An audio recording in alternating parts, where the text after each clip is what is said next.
परीक्षित से एक भूल हो गई। संत के गले में मरा हुआ सर्प डाल दिया।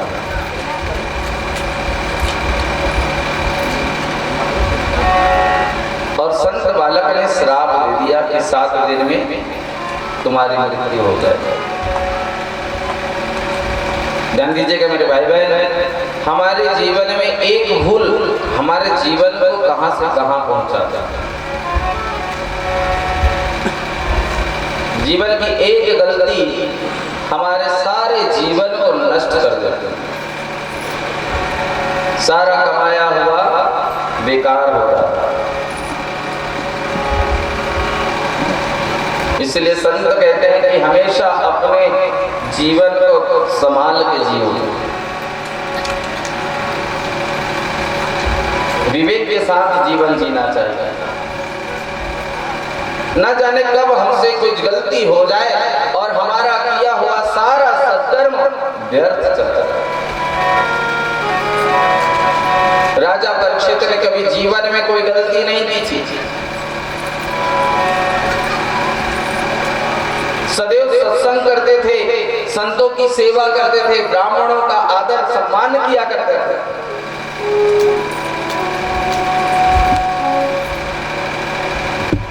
लेकिन कलयुग के साथ 10 मिनट का सत्संग किया और बुद्धि बिगड़ गई।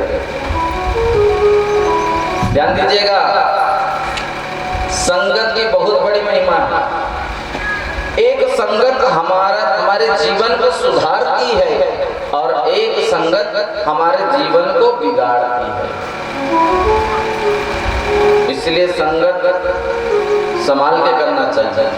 तो संगत किससे करें? संग किसका करें? संगत करो साधु की जो हरे कोटि अपराध। संग करना हो तो साधु की करो, संतों की करो, ज्ञानियों का करो,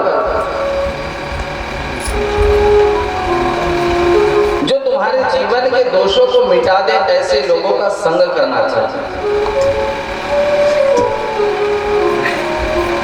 10 मिनट का संग किया था राजा परीक्षित ने कलयुग के साथ, लेकिन बुद्धि बिगड़ गई।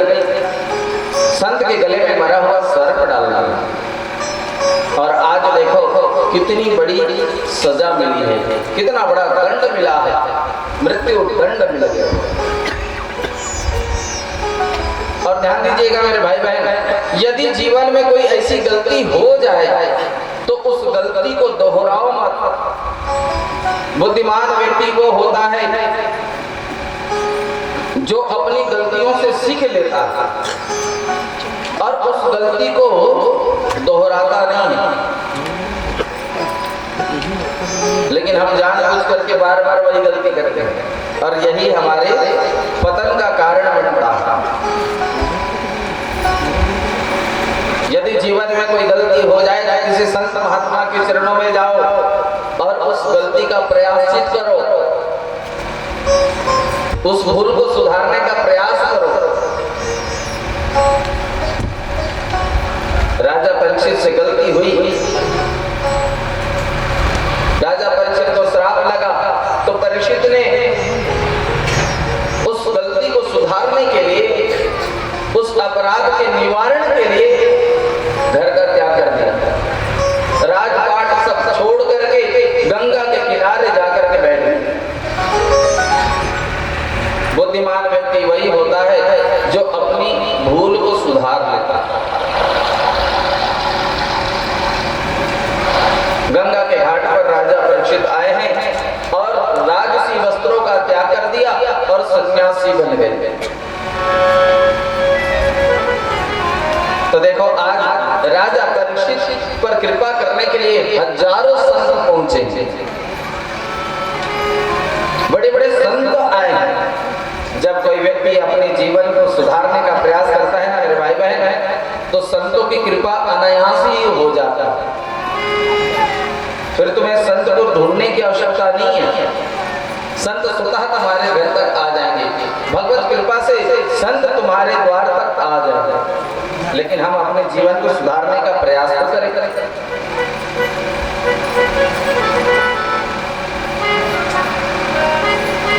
के जीवन को सुधारने के लिए देखो आज बड़े बड़े संत पहुंचे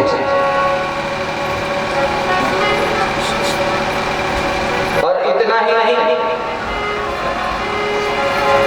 परीक्षित के जीवन को सुधार करके मुक्ति प्रदान करने के लिए आदरणीय श्री सुखदेव जी महाराज पहुंचे हैं।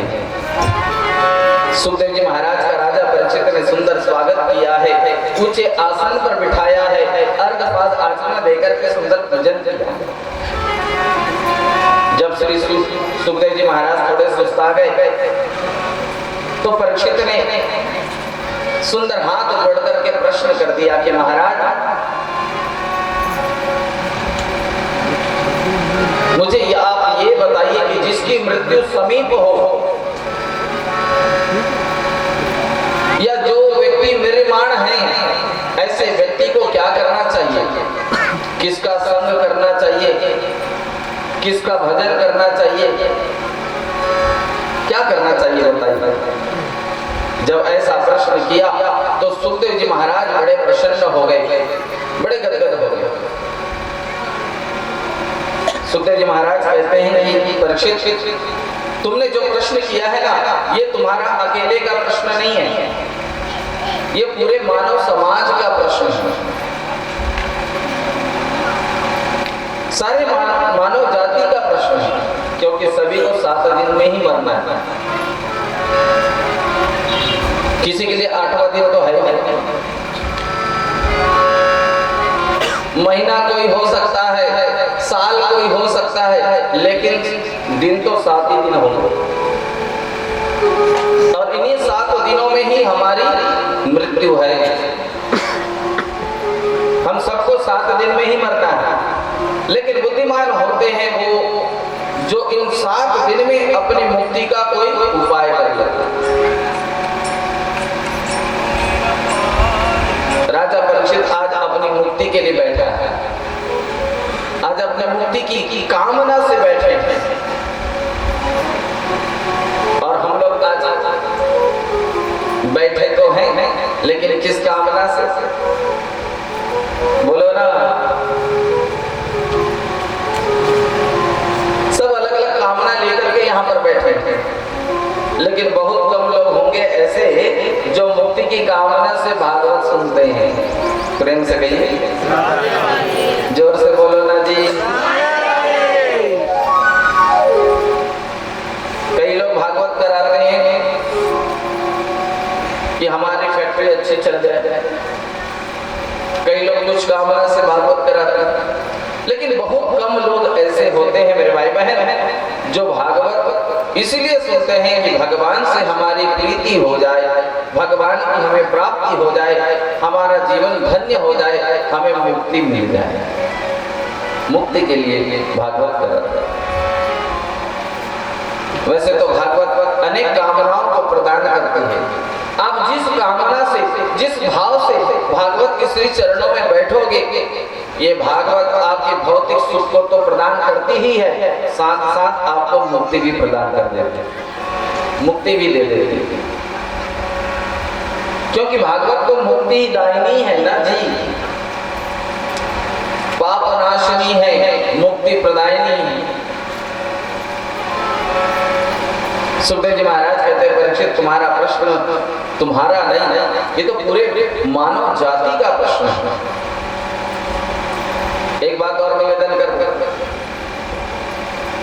जब संतों के पास कोई व्यक्ति व्यक्तिगत प्रश्न लेकर के जाता है तो संत थोड़े सकुचाते हैं उत्तर देने के लिए, लेकिन जहां पर सच्चे संत के पास कोई लोक हित का प्रश्न करता है तो संत भी बड़े भाव में आ जाता है। अपने लिए तो सब प्रश्न करते हैं, लेकिन जो औरों के लिए भी जो प्रश्न करता है और उस प्रश्न को सुन करके संत भी बड़े प्रसन्न हो जाते हैं। आज सुखदेव जी महाराज भी बड़े प्रसन्न हो गए और देखो सुखदेव जी महाराज इतने भावुक हो गए इस प्रश्न को सुन करके कि उन्होंने शास्त्र की मर्यादा भी तोड़ दी,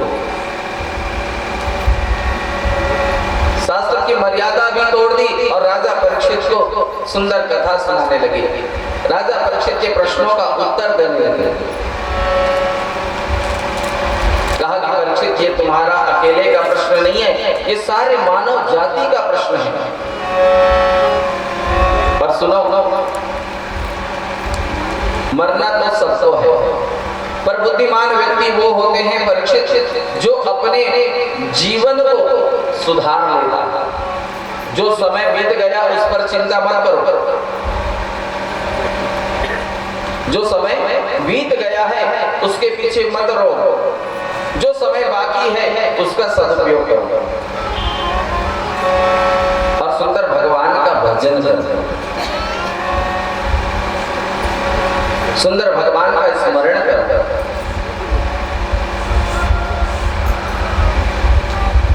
वैसे तो वेद के आधार पर जीव की आयु लाख वर्ष की बताई गई है। सतयुग में व्यक्ति की आयु लाख वर्ष की होती थी, फिर जब सतयुग खत्म हुआ, द्वापर त्रेता युग प्रारंभ हुआ तो एक शून्य कम हो गया, तो व्यक्ति की आयु 10,000 वर्ष की होगी।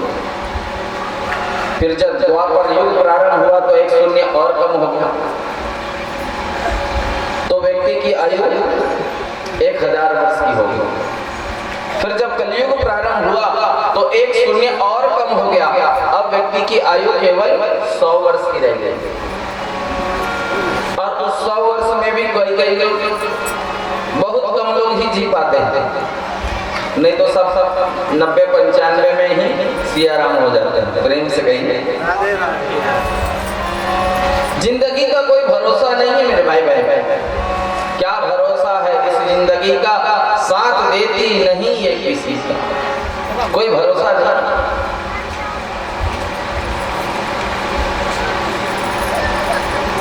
तो परीक्षित 100 वर्ष की आयु मिली है, कलयुग के जीवों को 100 वर्ष की आयु मिली है, लेकिन उस 100 वर्ष की आयु का भी हम सदुपयोग नहीं करते। 50 वर्ष को हम सोने में बिता देते हैं। दिन में कितने घंटे होते हैं? 24 घंटे में तो 12 घंटा हम सोने में बिता देते हैं और 12 घंटा हम संसार के कार्यों में बिता देते हैं। आगे कैसे बढ़ना है, कैसे पढ़ाई लिखाई, ये तो सब में 12 घंटा व्यतीत कर देते हैं। इस प्रकार हम अपने आयु को बर्बाद करते जा रहे हैं। सुखदेव जी महाराज कहते हैं, परीक्षित, जो आयु तुमको प्राप्त है ना, इस आयु का सदुपयोग करो, भगवान का भजन करो। बुद्धिमान व्यक्ति वही है जो अपने आयु का सदुपयोग कर लेता है। और परीक्षित, तुम्हारे पास तो 7 दिन है ना, तो सुनो, मैं तुमको क्रम अनुसार मुक्ति प्रदान करूंगा, तुम घबराओ नहीं। सुखदेव जी महाराज कहते हैं, परीक्षित,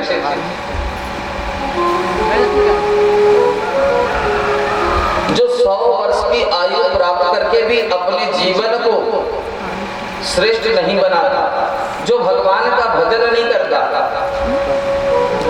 उसके जीवन को धिक्कार है। लेकिन कोई एक घड़ी की आयु प्राप्त करके जो भगवान का भजन कर लेता है वही श्रेष्ठ है।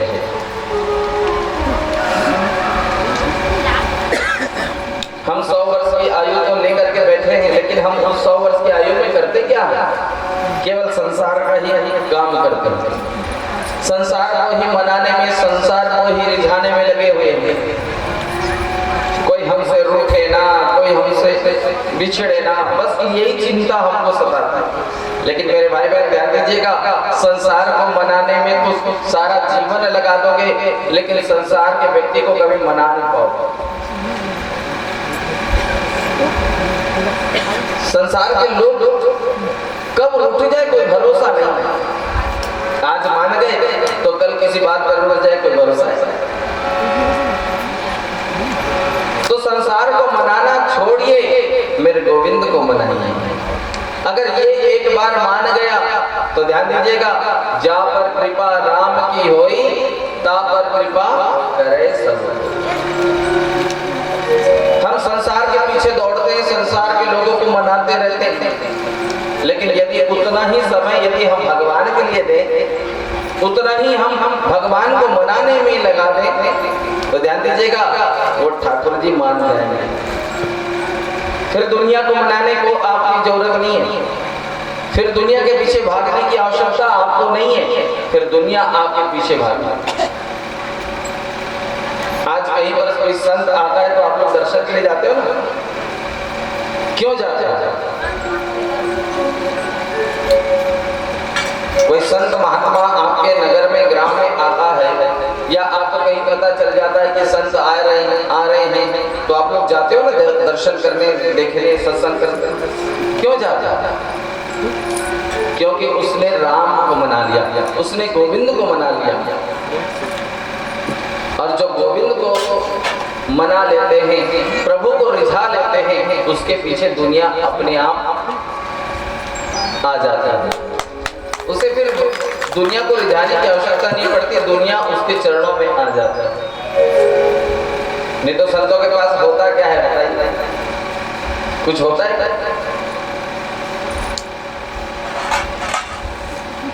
पीले वस्त्र पहने रहते, माथे में चंदन रहता है, वेशभूषा का भी कोई ठिकाना नहीं होता।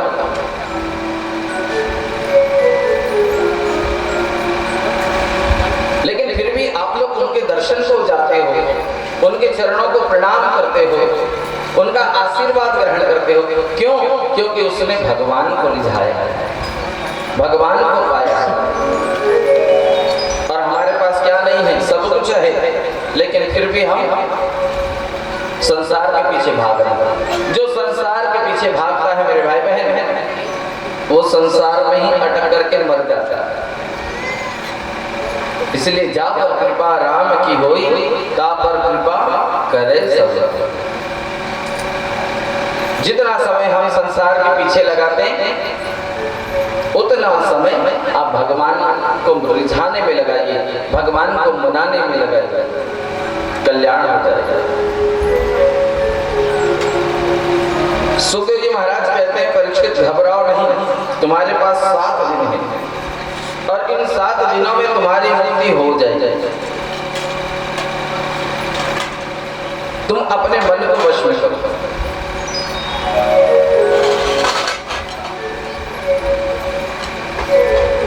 तुम अपने मन को भगवान के चरणों में लगाओ, तुम भगवान से अपना संबंध बना लो।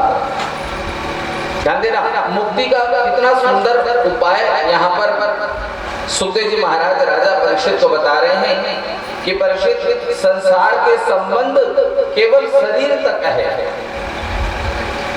संसार के जितने भी संबंध हैं, जितने भी रिश्ते नाते हैं, वो केवल शरीर तक है, लेकिन परमात्मा का संबंध आत्मा से है। आत्मा और परमात्मा दोनों एक हैं, लेकिन संसार में आकर के ये आत्मा परमात्मा से बिछड़ चुका है। इसलिए संबंध बनाना होना मेरे भाई बहन, तो ठाकुर जी से बनाइए, क्योंकि वही हमारा सच्चा हितैषी है, वही हमारा शाश्वत संबंधी है।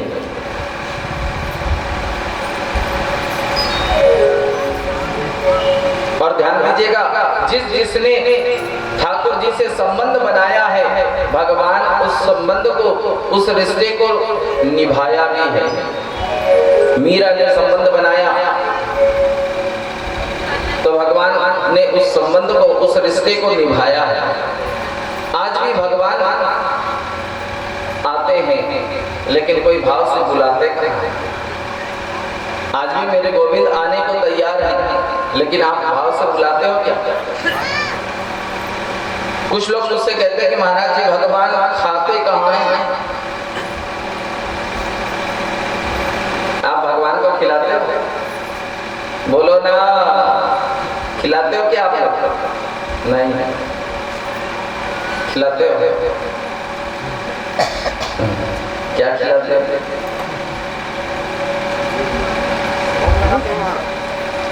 ठीक है भोग लगाते हो, लेकिन क्या भोग लगाते हो? मिश्री। आपको यदि रोज मिश्री दिया जाए तो क्या आप रोज मिश्री खाओगे? तो फिर कहां से भोग लगाते?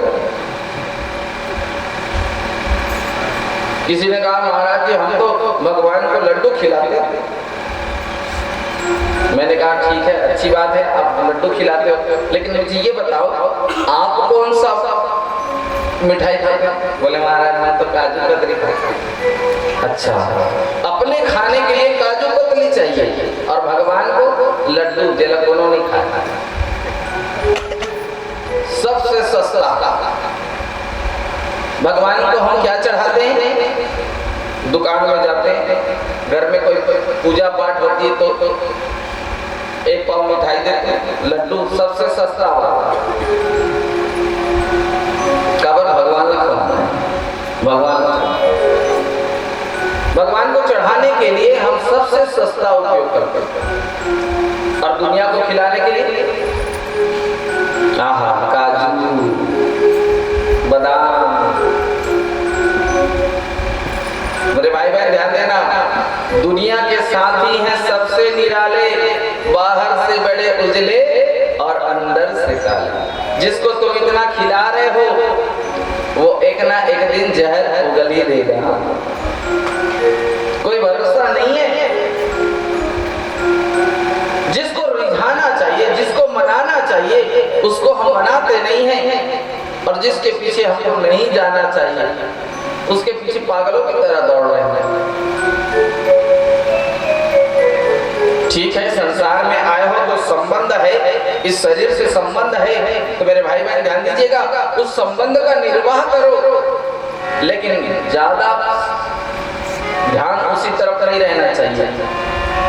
कुछ ध्यान ठाकुर की तरफ भी लगाओ, भगवान की सेवा में लगाइए।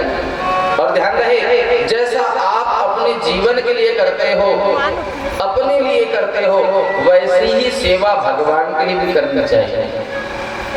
आप यदि अच्छा भोजन करते हो तो वही भोजन भगवान को समर्पित करो, वही भगवान को खिलाओ, वही भगवान को अर्पण करो।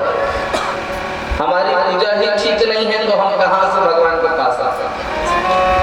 हमारी पूजा पद्धति ही ठीक नहीं है, और हम कहते हैं हम भगवान के बहुत भक्त हैं। गले में 50 कंठी माला पहनने से कोई लाभ नहीं है जब तक दिल में ठाकुर जी को न बिठा, मन में ठाकुर जी को बिठाया नहीं और गले में कंठी बांध के घूमोगे तो कोई लाभ होगा क्या? बोलो ना, होगा? झूठे बहरूपिया बनने से कोई लाभ नहीं है मेरे भाई बहन। पहले अपने मन में, अपने दिल में ठाकुर जी को बिठा लो, फिर कंठी माला का चमत्कार देखो। एक बड़ी प्यारी कथा मुझे स्मरण में आ रही है, सुनाओ आपको। एक छोटा सा बालक, नाम था रामदास।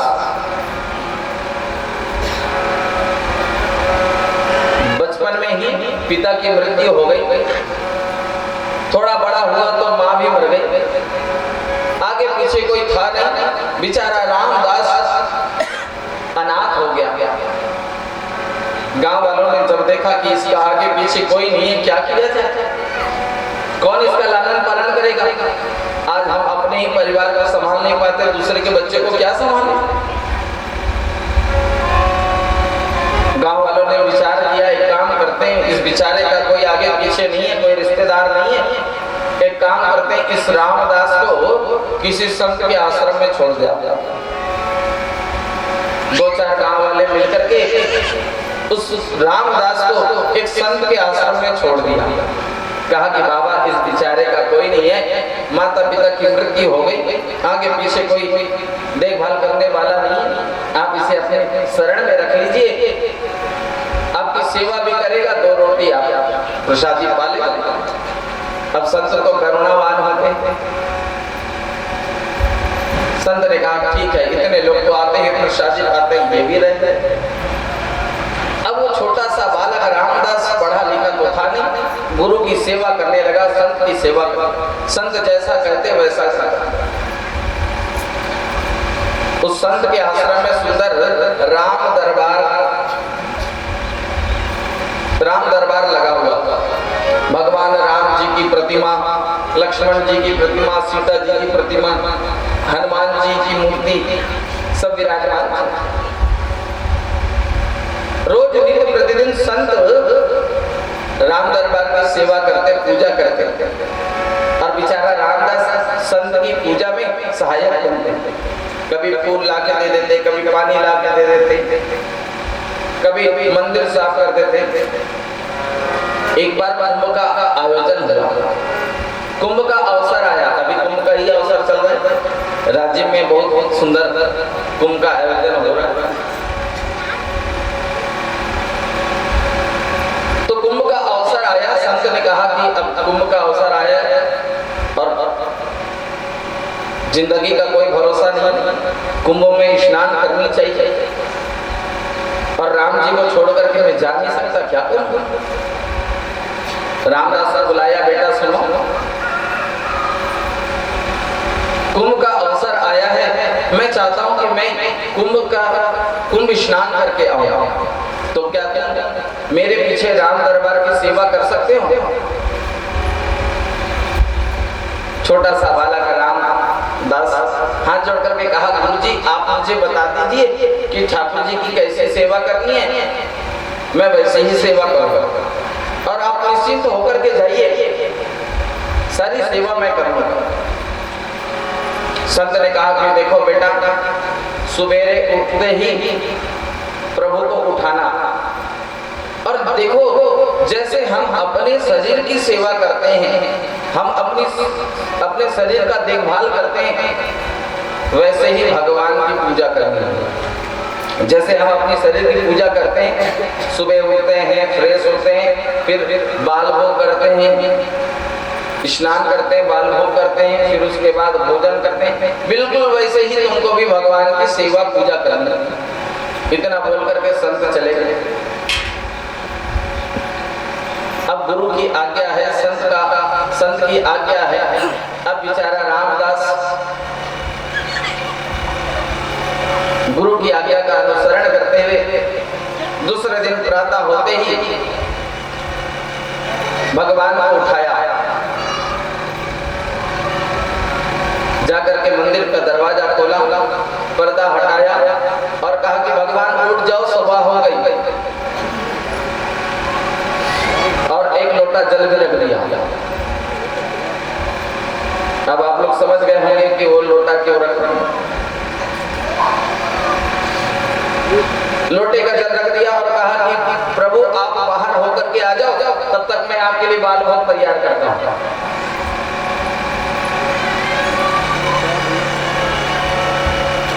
कुछ देर के बाद रामदास लौट करके आया तो लोटा जस का तस रखा हुआ था। अब भगवान को कहां बाहर जाने की आवश्यकता पड़ती है क्या? लेकिन देखो भाव, क्योंकि गुरु ने कहा है जैसा हम अपने जीवन में करते हैं वैसे ही भगवान की सेवा करेंगे। तो रामदास को लगा कि भगवान को भी जाना पड़ता होगा, सो लोटा रख दिया। लौट करके आए तो देखा लोटा जस का तस का। रामदास ने कहा कि प्रभु क्या आपको बाहर जाने की आवश्यकता नहीं पड़ती क्या? चलो कोई बात नहीं, बाल भोग का समय हो गया, आप स्नान कर लो। 2 बाल्टी पानी रख दी स्नान करने के लिए, लेकिन भगवान कहाँ स्नान करते? स्नान कराना पड़ता। रामदास ने सोचा भगवान कहाँ स्नान करेंगे, चलो मैं ही स्नान करा देता हूँ। तो सुंदर भगवान का स्नान करा दिया, स्नान करा करके सुंदर वस्त्र धारण करा दिया। और गुरु ने जाते जाते एक बात और कही थी कि बेटा रामदास ध्यान देना, जब तक तुम भगवान को भोजन ना करा लो तब तक भोजन मत कर। अब रामदास ने सुंदर भगवान का श्रृंगार कर दिया और उसके बाद भोजन बनाने चले गए। भोजन बना करके थाल में सजा करके सुंदर लेकर के आए और भगवान राम जी के सामने, सीता जी के सामने, लक्ष्मण जी के सामने, हनुमान जी के सामने 4 थालियां लगा दी और कहा कि प्रभु अब भोजन करिए, मैं पर्दा लगा देता हूँ। और पर्दा लगा करके रामदास बाहर बैठ गए और कहा कि प्रभु कोई कमी हो तो बता देना, मैं बाहर ही बैठा हूँ। देखो भक्त का भाव। तो भगवान कभी भोजन करते हैं क्या? थाली 10 की 10 पड़ी रही। 10 मिनट के बाद जब पर्दा उठा करके देखा तो थाली 10 के 10 थी। रामदास को बड़ा दुख हुआ, लगता है भगवान को दुख हो रहा है। गुरुजी चले गए ना तीर्थ में, तो लगता है प्रभु को थोड़ा दुख हो रहा है।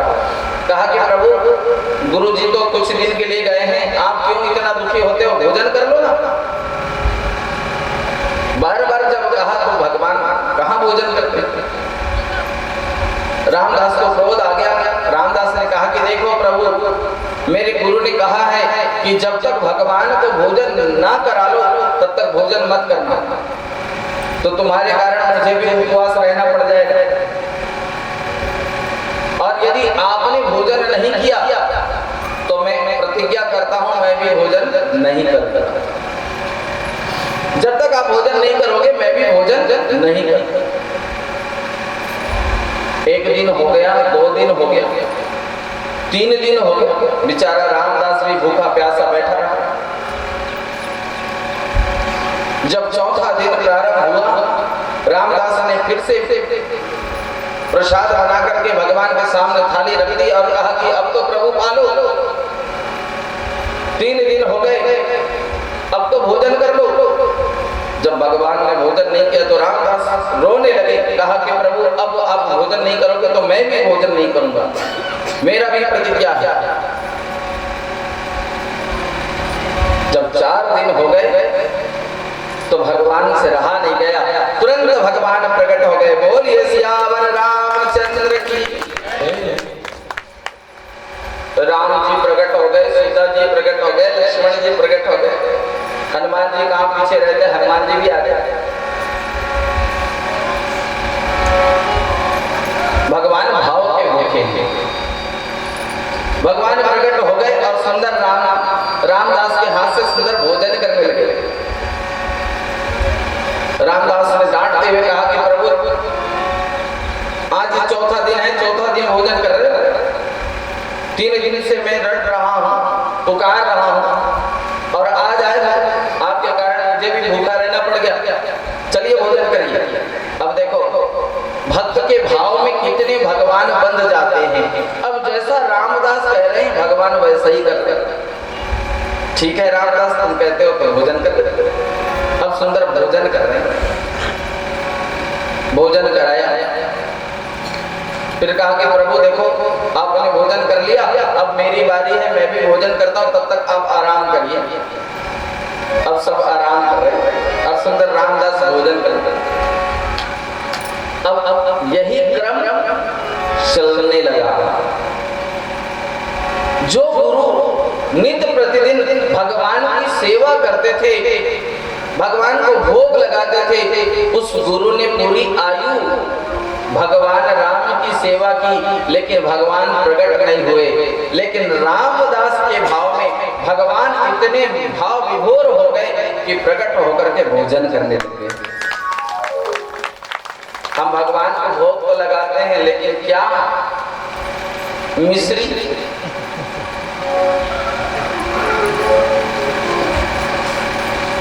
जिला दोनों नहीं खाते, हाँ, जिसे कोई नहीं खाते उसे हम भगवान को चढ़ाते। चले वो चढ़ा दी